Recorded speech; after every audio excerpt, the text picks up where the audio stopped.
this is a basic concept of math. It hasn't changed from when you were in school or when we had the one-room schoolhouses, but and schools will differ in how they work that out. Some of your kindergartners might be using physical objects to group together to learn addition. Some might be using their bodies to do it. Some might be looking at numbers on a piece of paper if they're towards the end of the year. They may be approaching this in different ways with different curriculum, but these are rigorous standards that have research-based, and as Jessica said, they didn't come from nowhere. We looked at states where their standards were rigorous, where they were doing well on the National Report Card.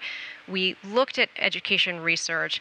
We looked at how other countries were performing and working. They weren't created from whole cloth. They were created from standards that other states and other countries have been using, that have been research-based, where people have been looking and seeing what the results are. And I think that that's important to note. And absolutely, our kids need foundational skills, 1 + 1. But and while nothing has changed on that front, everything has changed, right?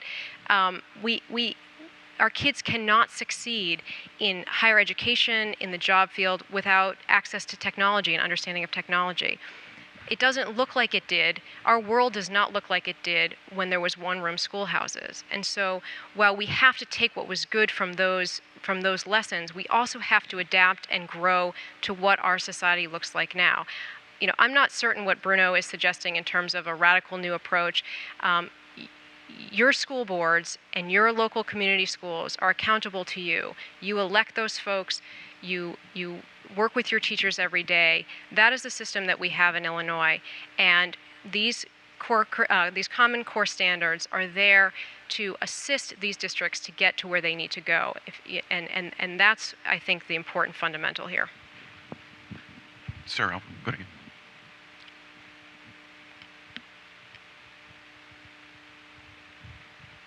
There probably isn't anyone up on the panel that I haven't disagreed with and agreed with as far as several points, and I appreciate the presentation that all of you have given, and I think you have received a relatively good overview of the things that are going on, but I did have some specific things, and Bruno, I didn't pick up your last name? Farron. Farron? Okay. Farron? Barron. Old. And the first question for you is, you describe a particular system, and I'm just asking you, where has that been tested, and can you give another example of a large heterogeneous country that particular system has been successful, or at least tried in? Yeah, it's first of all, the system that I propose, and I put it relatively generally, I say that we need to have a system where the money follows the child to a vast new array of independent education providers. This could be schools, tutors, learning organizations, libraries, whatever. And they should be independent. They should be independent of a top-down approach. And with some different variations, this has been tried in part or in whole in various different places. Obviously, one place that it's being tried right now is Wisconsin, because they have money following the child, and they've had vouchers in Milwaukee. Vouchers have expanded everywhere else. Sweden, that well-known red state, full of arch conservatives and Tea Party nut jobs, that has gone voucher since the mid-90s. Obviously, there are some. If you're taking government money, there's some government strictures on what you can do. 900 schools, new schools opened within the first 5 years. So it's hardly a radical idea. Okay. And I would argue at the same time that if you take that moderate idea or radical idea, however you want to look at it, and if you compare it only to test scores and only to the things that have gone on since we've been working toward that system, the results are better and or the same for a lower cost. And I'll take it one step further. If you compare it with the 70 years of never-ending increases, centralization, bureaucratization, and expenses that we've seen in the existing model, the top-down model, and compare it to a money follows the child system, it's very clear that the money follows the child system probably probably will be more successful in educating more children better. Okay, in just response to that, so really you're advocating for money following the child, and I don't really disagree, because I agree that if anything historically has happened in government, and the gentleman's already left, is we do a pretty poor job in implementing good ideas. And I think that's one of the things you need to recognize is be careful of the emotional words that have been used. Read the core curriculum. Decide for yourself. The resources are out there, and I really challenge you to do that. Be very careful in going a shortcut to that. And Bruno, how with your children did you follow up with that ideal? How what? How with your children did you follow up with that? Did you do private schools and that kind of thing with your children? I had one child. His mother decided he should go to. He went to 2 or 3 years of private school when he was young, and he graduated from Oak Park River Forest High School and joined the Marines. Okay. And Aaron, your kids are in homeschool? I'm pulling my son out of the Illinois schools, yes. All right, go ahead. Mine pretty much goes along with what Aaron and this gentleman was saying, but I just wanted to make a few comments, and then you can comment on it. I feel like, why is it that the further we get away from the 3 R's, the reading, writing, and arithmetic, the worse our children are doing? How many more children will be robbed of a solid base education? And what college career and readiness did we not have in the past? And as far as phonics, when they took phonics out of the schools, the children did not know how to read words anymore. They were told to memorize the words. Then now they're told to just sound it out, but they have no phonics ability, so they're spelling things ridiculously. As far as cursive, they can't read it. I know many people that cannot read it. I don't know why we have gotten away from the 3 R's. That's still a base education. That'll get you anywhere, even downtown. So I don't know why they keep trying to break what's fixed. And that frustrates me. The schools have become an industry, and I encourage everyone here to get involved with their school board, because I'm not going to lie to you and say these standards say what books are used. They are not a curriculum. Your school board looks at the standards, and they try to find the best way to meet those standards. And every school does have the choice of picking different books. They have to teach the standards. They're not allowed to change the standards, and there's no known procedure to update or fix the standards. However, they are theoretically allowed 15% of their class time to teach non-standard materials, which I'm sure a lot of schools will. However, those won't be on the test. So I would push your school board and just be the fly in the ointment. Read every book that they're allowing the teachers to use. A lot of the materials now are these like share spots for teachers, which on the one hand is great, but on the other hand is allowing a flow of really flawed materials. We've probably seen the pornographic books. We've seen various worksheets that have, I'm not sure if it's philosophical errors, as I'll call it, or if it was really just a badly worded sentence, but you look at it and you're like, wow, this really misleads the children. So be all over your school board. As long as we're stuck with Common Core, in my opinion, there's a lot you can do on the local level to make your school fit your community as much as you can. You know, I don't want Common Core, but if we're stuck with it, fight like a warrior on your school board level to make it as suitable as you possibly can within the box that you've been put in. And I'm going to push our minute to make sure we get as many questions as we can. And so, but go ahead. The Illinois schools and the Illinois Learning, the Common Core standards, of course, still include reading and writing and arithmetic. I mean, those are the English language arts and math. These are English language arts and math standards, and they're all about those skills, those fundamental skills that kids need to know. You know, I think that we're just rolling out the Common Core, and we're just implementing. And we definitely have seen the results before from the learning standards, and we know we need to move to a more rigorous set of standards. I also would echo Erin. When she said she was going to pull her kid out, there were some folks who said, "Oh, great, good for you." To me, the responsibility here is, if you believe that the public school systems need to be better in your community, then you work like hell to make them better in your community. I'm on the State Board of Education, but I'm a parent who has kids in a local school district, and my son has been in kindergarten for a month and a half, and I have been to every single PTA meeting there is. We are asking the teacher what's going on. I've been to curriculum night. And I have talked to parents, and when we don't like what we see, we're at the school board meetings. We're talking to our principal. That's how change happens at the local level here, and that's what's so exciting about schools in Illinois. Yeah, the one thing I'll add is with regard to cursive, because I've heard this one a lot too, and we've never had cursive in our learning standards.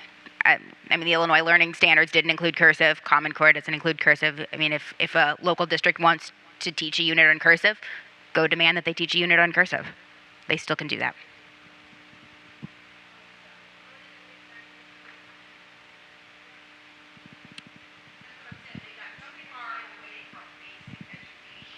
You have to look online, because these standards are so not acceptable to parents that if you look online, I have my child in school right now all day, and then he goes home to Erin's school for like 2 hours to teach him all the things that the schools no longer teach. My card's on the table and back, stopcommoncoreillinois.org, all footnoted factual information. So I have about 500 questions, but I'll just stick with one. But my first comment is, I just want to say, only 2% of children actually move out of state, yearly. So with that being said, there's kept schools for them. So I believe that all kids, should be individuals, so that Common Core isn't actually something that, they should be as individual as themselves. With that being said, though, anyways, I actually want to direct my comment to Ms. Handy. Sorry. You said something about data mining not being directed by the federal, or they're not getting the information, the federal government not having their information from the data mining. Sorry. Sorry. I'm listening. Oh, sorry. You said that they weren't going to have their information from the data mining. Right. So the data system that the state board has developed, you guys can see every field that is available in this data system. I've heard that they're going to collect the kid's religion and the parent's occupation and the parent's income. There are no fields anywhere in the data system for that. But if your child's school is asking that information, I'm telling you, it is not recorded in the longitudinal data system. I just want to know where you got that information from, because there's going to collect over 400 different points of data for that, and they actually built a huge center, a data mining center in Utah. So why did they build this huge center if they're not going to collect all that information for the federal government? Do you want to take it? No. None of that is recorded in the P20 longitudinal data system. If an individual district asks that, ask the district. There is nothing state mandated or federal mandated about collecting that information. Now, if anybody wants to respond on the federal data, we'll do that. If Okay. not, I'm going to move And on just to another I just want to say, no student level identifiable information ever gets transmitted to the federal government. And let Nikki. Absolutely. So, of course. So, the Illinois Longitudinal Data System collects data. Your school districts collect data now, and they transmit it to the state. They've always done that, and they have state reporting so that your students' information is in. If you want to look at what the data elements are that we collect, it's all online. And it's a long website in terms of what the data elements is, but I can give it to you, and you can take a look at what data elements that we collect. The data that we transmit to the federal government is aggregate data. Aggregate is one of these words that I did not understand as a lawyer, because I am not a numbers person. But what that means is it's not individual student information. It's never individual student information. It's statistics as to what groups of students are doing without any identifiers as to the student's personal information. There's no personal information that is transmitted to the federal government. And I will say, we have a very strict student records statute in Illinois, and there's an equally strict one that is a federal law. And we, the state board, take our responsibility extremely seriously. You know, one of my roles as general counsel is to make sure that the data that your school districts collect, that they transmit to us, never is transmitted to people that it shouldn't be transmitted to. My belief in the privacy of student information is absolute. We collect it because we are to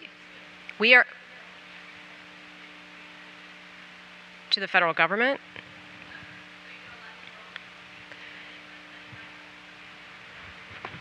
So the data that we collect is required by, we are required to collect by state statute.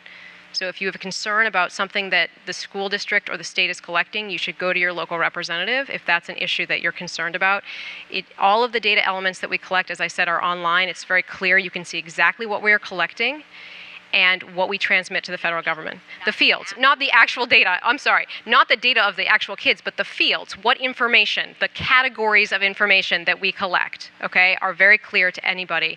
And we absolutely, and you can see what data that we transmit to the federal government. All of that is public information. We put all of that information on our website. If you want it from us, you can ask us for it. Absolutely.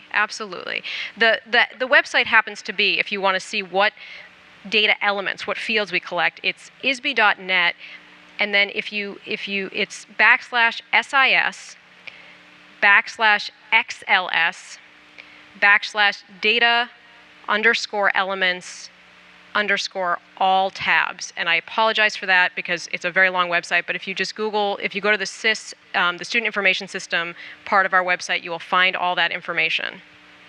Oh. Absolutely. Just what I would go is just to isby.net /SIS. That is our student information system, and from there you can get all of the information you need to know about what data your school districts are collecting and what they're transmitting to the State Board of Education. I'm going to have to move on to another question, though. So. Sure. I came in here tonight with an open mind. I have been researching Common Core online, reading everything that I possibly can in my lunch hour and my spare time. And I wanted to see what this was going to be about. I can't tell you how disgusted I'm feeling right now. I am sick to death of the schools teaching to the test. My kids come home and say, we don't have creative writing anymore because the state doesn't test for it. We only teach to the test. This, to me, is going to make it 100 times worse. I just came from a meeting, a 2-hour meeting with a superintendent of a very large school district in this area. I mentioned Common Core, and this superintendent went, oh, really? It's disheartening to hear that we're having this shoved down our throats. My meeting with the superintendent was because of the poor education that's going on in our schools. Yeah. But I want to know, but my main question here is, do you really believe that this is good for our kids? And the other part is, you said it's not going to cost us anything, yet you keep shoving things down the throats of the school districts, RTI, all the special ed. You do it, we're not paying you. So I want to know where you think this money is going to come from to implement all of this stuff. Let me see if I can pull the question out here. I don't think that we're shoving anything down the throats of Illinois citizens. There have been all of this information and all of this work was done by the development of the Common Core curriculum standards, and the curriculums that your teachers are implementing was done by teachers, by principals, by business leaders, by administrators, by educators in various fields. I mean, that's the truth, is that these Common Core standards were developed collaboratively. We at the state board take our responsibility to our stakeholders very seriously, and we meet with all of them before we roll out initiatives. There are initiatives that we have adapted what our original thinking was because parents groups have come to us and said, we want to do something different. Principals have said, look, this is not going to work in our sets of schools for this reason.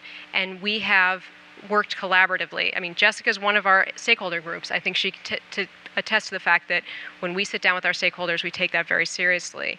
The testing, I think, is a different issue here and is a complex and I think a very troubling issue. Obviously, as you know, the federal government through NCLB requires a certain level of testing that is beyond the state control, and that is a concern to us. And we are looking for ways to provide flexibility to our schools even within that system, but some of that is outside of our hands. In terms of the cost, we are very aware of that. We're very aware of the state of our district. This year, we went to the amount of time and energy we spent with the General Assembly. The governor came out and said he wanted to cut $300 million from the education budget. We spent countless hours talking to our members of our General Assembly at budget hearings, talking to the community, saying, come out. We have got to increase the funding for education. And we got that budget raised. And we absolutely understand the straits that districts are in. We live it every day. We see it every day. Our kids are in these districts. We're talking to these superintendents on the phone. We understand what you guys are going through. And we would ask you to give that message to your local representatives and senators. Increase the funding for education in Illinois that is going to the local districts. It goes to the local district. These are the... Right. No, it's not. It goes from your pockets back to your schools, and that is the point, which is we need to prioritize education funding in Illinois.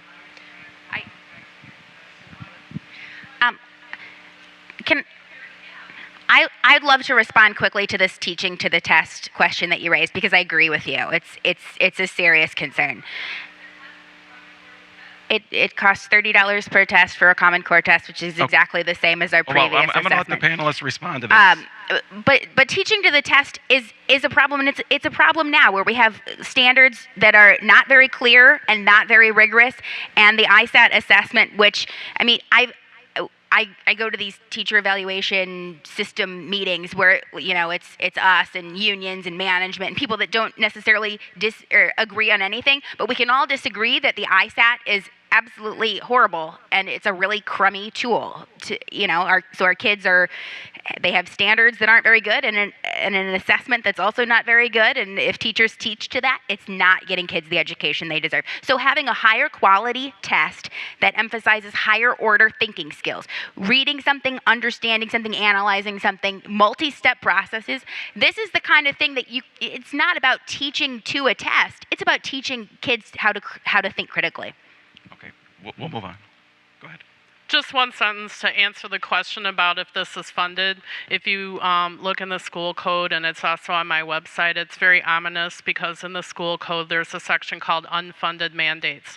And there's a process that, in theory, although my state rep laughed when I brought it up, in theory, school districts can go through a process to complain about an unfunded mandate and have adjustments made. But one of the most ominous things about the school code is the very last line says that the one unfunded mandate that cannot be negotiated is Common Core. So it is not funded, and what's really strange about it is that all the schools have to buy computers, and I've been told by my state rep that one of the reasons that Dwight Kay has introduced this proposed legislation is he's very concerned that especially some of our rural schools are really behind in putting the technology in, because the Common Core tests are meant to be computer-only tests, although I've been told Illinois already knows that a lot of schools are going to have to do pencil and paper because they just don't have the computers yet. Go ahead. I'm going to work really hard to be brief here, so throw something at me if I'm not. Couple of different things. Clearly, there's funding issues with such an aggressive change. On top of that, and I've seen a couple stories online on this, there are a lot of districts that are already using Common Core as an excuse to say, to become Common Core compliant, we have to spend X and Y. This goes a little bit outside of the Common Core debate, but you can't disconnect it. You can't untether spending from the never-ending implementation of new processes. I guarantee you that if this system continues the way it is, unchecked, 5 years from now, we are going to have another debate on another program called Common Something or Other, and it'll be the same debate. I think it's time, and we have a state rep in the room, and I'm sure she's going to agree with me on this, that if you walked into Springfield and actually suggested that we could implement Common Core for no cost if we dramatically cut the salaries and benefits, or quite frankly, fired or let go a good chunk of the unnecessary people, or if these people are so necessary, then they can be the ones to help implement Common Core. But one thing you are never going to hear, and I think this is very wrong, is you can never, apparently as a politician, advocate for the freezing and or cutting and or reallocation of education dollars, because the bureaucracy, I call it the government education complex, never, ever can do with less money. It always needs more. And if it doesn't need it for Common Core, it's going to need it for something else. And it's time to say, you've had 50 years of dramatic, above inflation spending increases, the massive amount of which has gone into staffing and benefits for that staff, that it's time to say, you want to implement Common Core, cut something else, and freeze the spending. Well, I got to do one more question. Wait, we really have got to get the facts out here. Education funding in Illinois has decreased for the last decade. It is going down and down and down. And what you have in reality are districts cutting music, art, extracurriculars, sports programs. Okay. And they have. You know what? I didn't interrupt, and I thought that was. I'm just going to try to finish here up. I think it is our responsibility as citizens of Illinois to find out why we are ranked behind every other state in how much money the state contributes, and it contributes to the inequalities of our education system because we're heavily reliant on local dollars, and we know as a fact that our local dollars differ from place to place. And so what we need to see, you know, we can throw out all sorts of words about an educational funding, machine. What we're talking about is the majority of state of funding in education goes to teachers. Okay, it goes to the teachers that are in your classrooms that you want to pay for. And what we need is not to have our districts cutting music, cutting art, cutting sports programs that your kids benefit from. And you see it. You see it when they're in them, and you see the problems when they are no longer in it. And it's not fair that a school in Lake Forest has computer labs and sports programs and art programs, and the school in the next suburb that has lower property taxes doesn't have those programs. Right, I think that we need to think about that. All right, I got to ask it.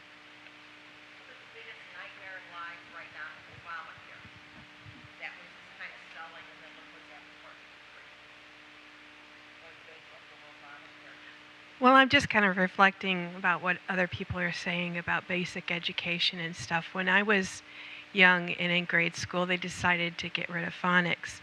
And I'm a poor speller, and I don't read all that well either. And I was just wondering, could our students actually pass a test that was given in the 1950s? And I don't really think they can. And so I'm wondering, if something worked, why didn't we stick with it? And then I wanted to ask Jessica, you made a comment about parents getting involved in stuff. I have done that in the past when we actually did go to public school, and I was allowed to read to the kids and stuff in the lower grades and stuff. But since then, I've also tried to be in certain committees and stuff when they're looking at curriculum and stuff. But those committees are hand-picked, and they are hand-picked by superintendents most likely, or somebody that has a bias to who they pick. So as far as curriculum and getting involved and stuff, that's really great. But what do you do when those superintendents handpick who they want to say, okay, this is the curriculum we really want. And also, the parents, I have to say this, and I don't mean this a cut on teachers, but a lot of times they're made to feel that they're not as educated in this area enough to be able to make this choice about curriculum. And somehow we've got to be more open that maybe the parents really do know stuff about how their kid can best be educated. Thank you, Jessica. And by the way, don't feel that because the crowd is here a little bit, you're going to be on the internet, I'm sure. So your audience is going to be, thousandfold. So my trip from Springfield was worth it. Is that what you're telling me? No, I think it was worth it for being here. I think we should have more of these conversations because, if people are confused what Common Core is, this is the best way we can come together and talk about what it is and have these conversations. I think it's a great thing. Common Core does get us back to phonics in our early grades. Definitely, this is probably a pro Common Core point on that, and we totally support parent engagement. If it's not working, if your superintendent is not allowing you to get engaged, I would say there are school board elections, and those people are accountable to you. Right. I mean, we've had parents arrested by school boards. I've been kicked out of meetings. A lot of people in here have been kicked out of meetings. There's a lot of name calling. Arnie Duncan's calling people like me tinfoil hat crazies. Last week he said we're people who are silly and political motivated. This has nothing to do with politics. I have a 9-year-old, darn it, and I'm going to do what it takes, including giving up my career in homeschooling and pulling my kid out of school because I don't agree with this. I don't appreciate any of that, and we need to tell these educrats, these are our schools, and we're taking them back. I'm gonna let you guys do a closing, but I'm gonna do one more question here, and then I'll give you all a chance to do a closing, okay?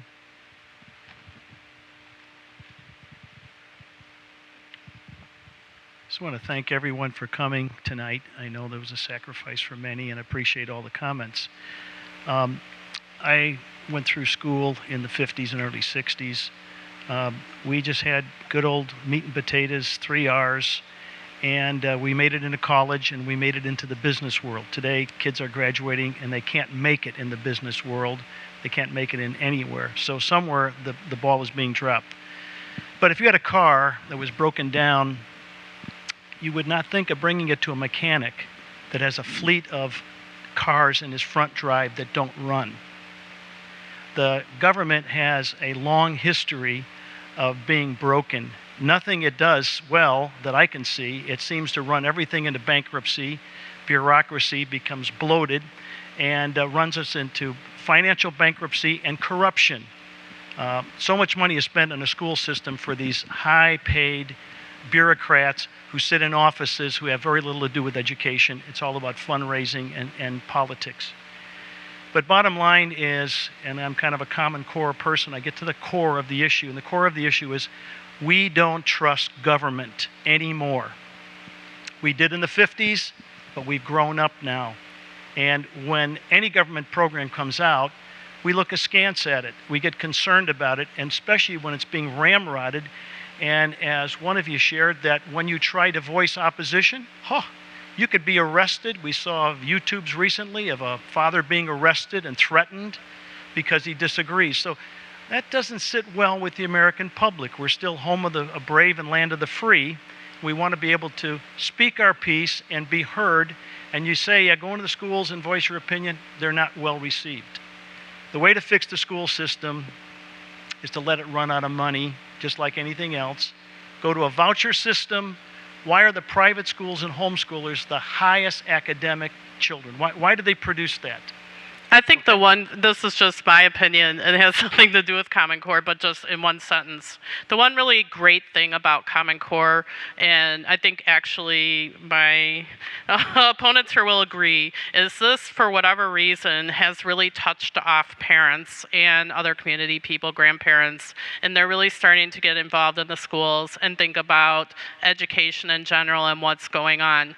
So even though there's a lot of people like me who are going to have to to sacrifice my career now, which is fine, for my child. And a lot of people are making big sacrifices to give their child the education they need outside of the public system, and unfortunately the Catholic and Lutheran systems. Even though we're making this sacrifice, we should be excited because, you know, we're asleep at the wheel. And now we're wide awake. And we should be excited that ideas like Bruno's or this gentleman or anyone in this room may come out flying like the phoenix out of the ashes of Common Core.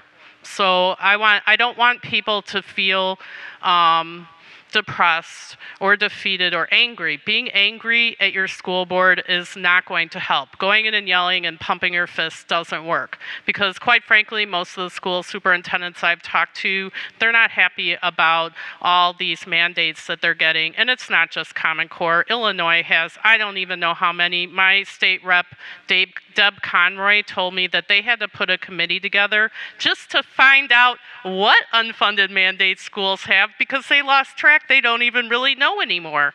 I mean, it's just a big stinking mess, and I hope we can all count on all of you to be a part of the solution to this, because we just need to solve this problem, and I think that it can be done. So this is, in some ways, you know, when things get kind of really dark, there's always blue skies ahead, and we just have to keep our eyes on the blue skies and make them come.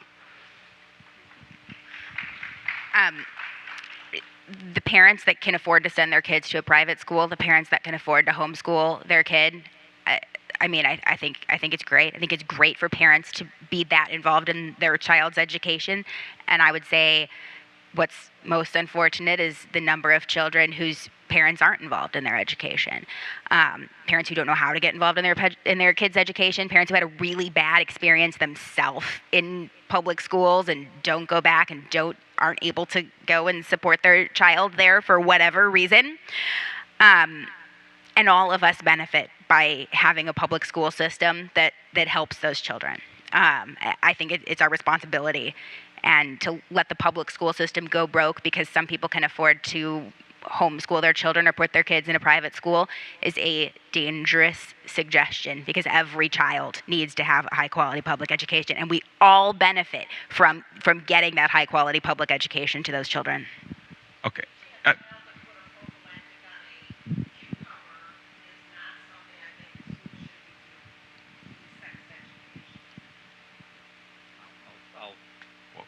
I'm going to let you incorporate whatever you want to say into your closings. We can all do a closing now. It is a little after 9. I've pushed it a little bit, so. This is I'm just going to jump right into my closing here, and I think I think what we need to do is we need to understand that the Common Core as a centralized testing system is an idea that many people, many of them good-willed, quite frankly, think is a good idea. And my entire argument, and this is why I saved it kind of for closing, but I've kind of given you a little bit of a glimpse of where I'm coming from. There's a place for centralized testing. There's a place for people to take a test to measure how well they did. The mistake is the idea that this system should be imposed on a 95% of all the children, and quite frankly, even all the children, since many private schools are now feeling the need to go to Common Core aligned. We need to transition away from that system. We need to move to a system that is much more organic, that tests many more things, much more depth of many kinds of curriculum, much more efficiently. And this is not something that can be done by two giant consortia under some kind of federal contract. So what I ask you to do is to envision and advocate for transitioning away from this system. It is true that we rely too much on property taxes. That is because we rely too much on a failed zip code-based education. And what we need to do is we need to go to many more education providers that are independent, and we need to have the parents have the money. Not the districts have the money, not the superintendents have the money, not the system having the money, but we need to have the parents have the money so that they can choose, do they want band, do they want this, do they want that. It is the district system that creates the war of all against all. Lake Forest has band, Lake Bluff doesn't. Lake Forest has band, North Chicago doesn't. This is nonsense.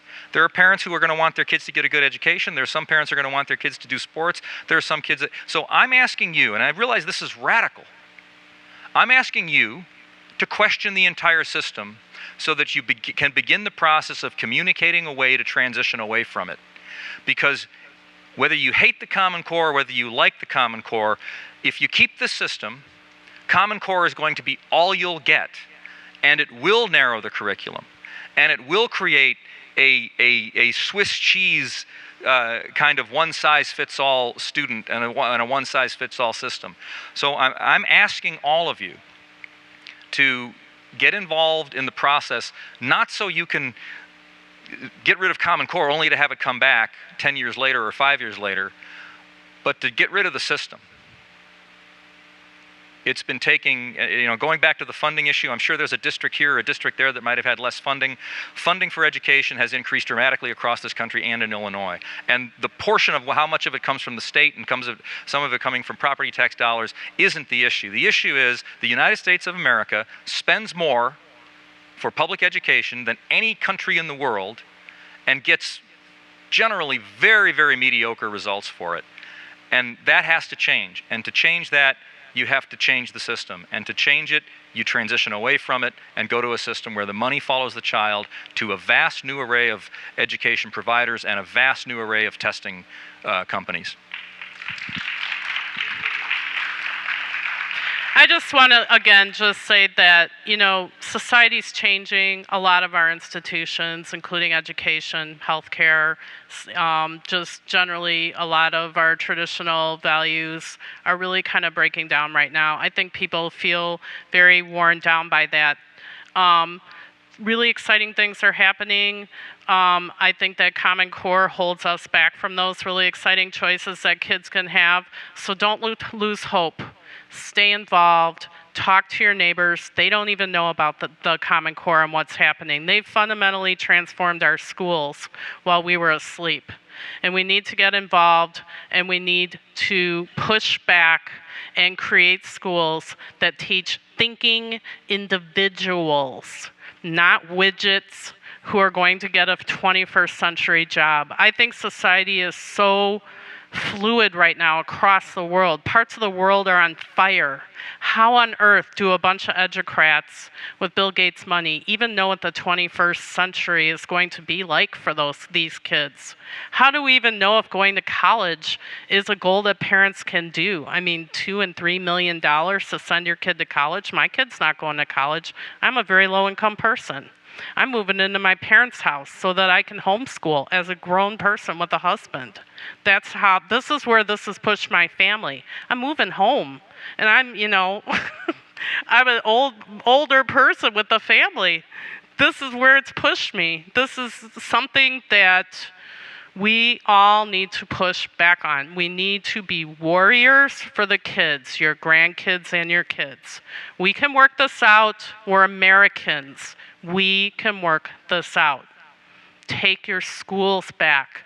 There's children depending on you, grandmas and grandpas, whose parents are working 2 and 3 jobs. You might have to fight for your whole community. There's kids in Chicago that are depending on us all the way out here to push back. So please do not lose hope.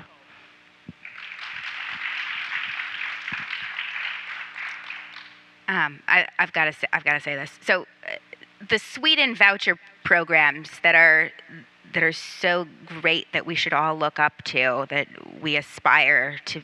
Some of us might aspire to be like.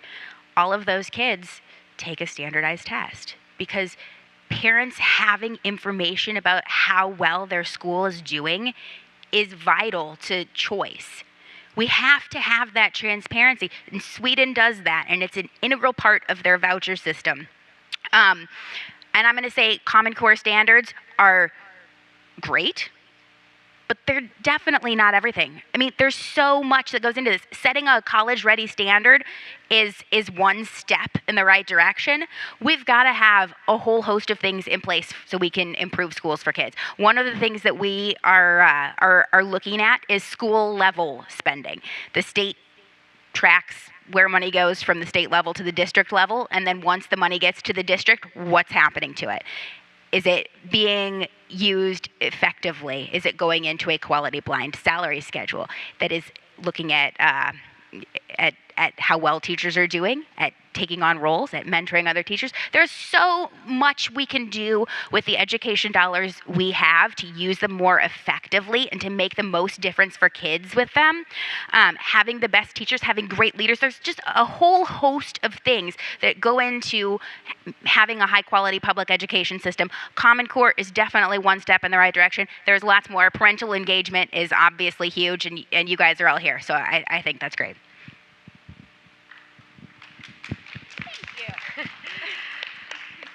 You know, I want to make a couple of points. The first is Erin referred to me as her opponent, and I would absolutely say that's not the case. I don't view any of the folks up here as opponents or proponents. We are all working hard, very hard, to think about education in the state of Illinois. You know, I think there's a long conversation about voucher programs and the pros and cons that I'm not going to keep you here past 9 o'clock on. But what I will say is this, you know, there are huge problems to be fixed here, but I don't want to take our attention away from the fact that there are really, really wonderful things going on in schools in Illinois, and our teachers are working extremely hard, our principals, and yeah, there are certainly the exceptions to the rule and the people that are overpaid, but for the most part what we see is